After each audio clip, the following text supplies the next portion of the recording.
It's actually starting to look like deja vu in Nigeria again because endless court rulings, postponed hearings, new charges, adjournments, and many more drama surrounding Nnamdi Kanu's case. And honestly, Nigerians are tired. I am tired. Everyone's tired.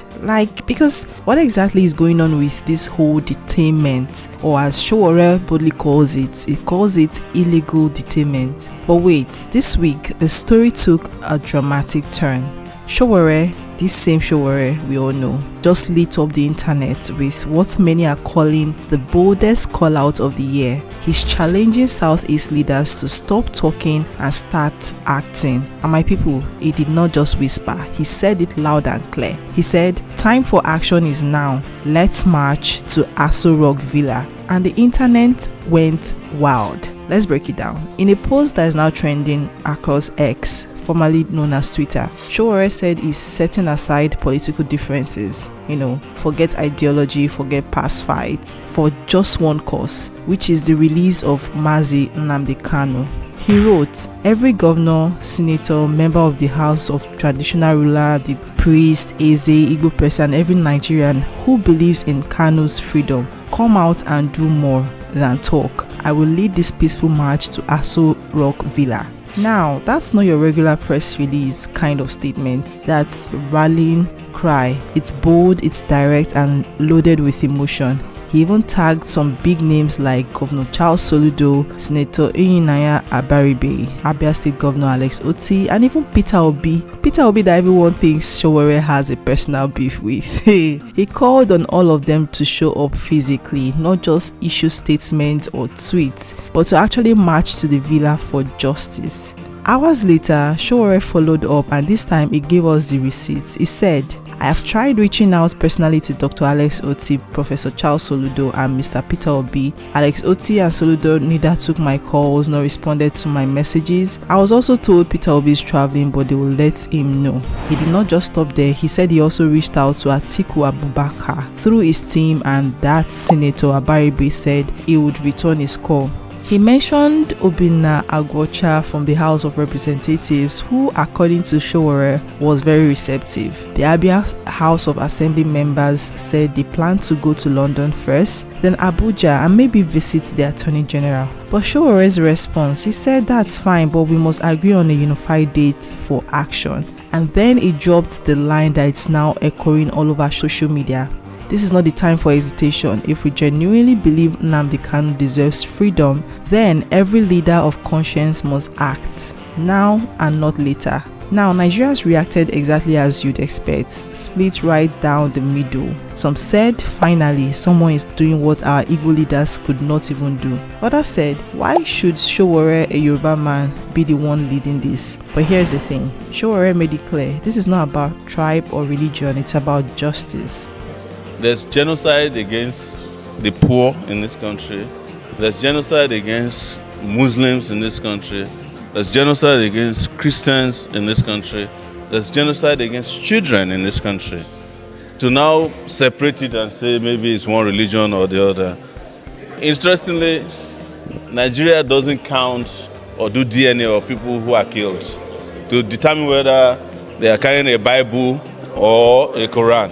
So, the number of people that were abducted on our road yesterday, did anybody find out whether they are Christians or Muslims?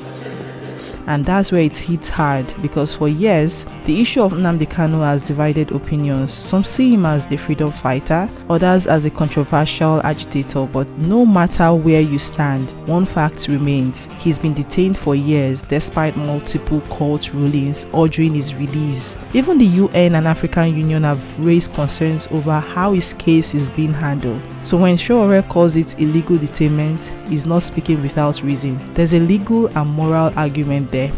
Now, here's where things get so spicy. Showore's open challenge also exposed something deeper. The silence of Igbo political elites, because if you think about it, when it comes to defending Nnamdi Kanu, many Southeast leaders have been cautious, some say too cautious. They've either distanced themselves quietly or spoken in carefully measured tones. You hear phrases like political solution or dialogue, but you rarely see action. Well, what you must know is that Nnamdi Kanu is being held hostage on behalf of the famed unity of Nigeria. That's what it's all about. It's as simple as that.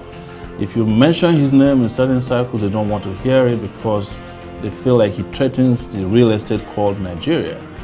And his Igbo makes it worse because Nigeria's DNA hates the Igbo for attempting, in the 60s and, towards the end of the 70s, to leave a country they said is no longer favorable to their existence.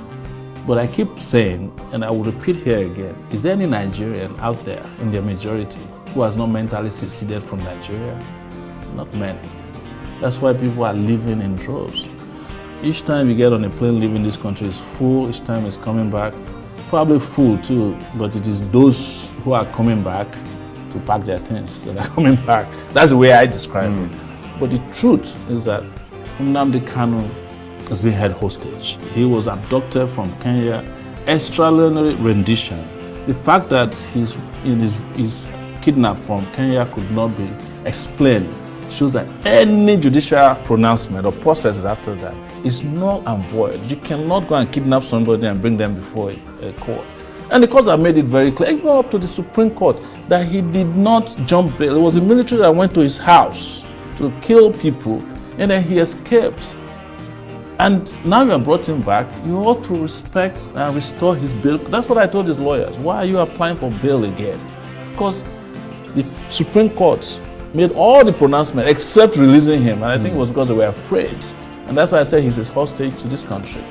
And now that Sowore, who is not even from the region, has called for a direct, peaceful march, the hesitation feels louder than ever. And that's the uncomfortable truth. Sometimes it's not outsiders holding us back, it's the silence of our own people. As someone wrote in the comments, our true enemies live with us. And just when you think it's over, Sowore dropped another bombshell. He said the presidency is using the DSS to contact and threaten politicians from the southeast, warning them seriously not to endorse or participate in the FreeNnamdiKanuNow. They are claiming it's meant to cause chaos and violence, but we've moved forward and cannot be stopped.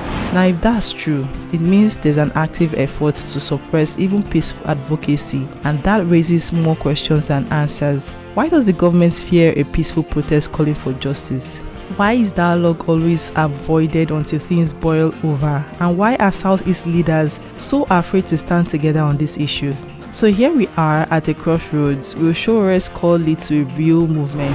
Will Southeast leaders rise and show unity beyond statements and press conferences? Or will it just fade away like many hashtag moments before it? One thing I know, history will remember those who stood when it mattered and those who looked away. Because as Nigerians, whether you agree with Nnamdi Kanu or not, no one deserves indefinite detention without justice. Justice must be consistent, not selective. And until then, our democracy remains incomplete.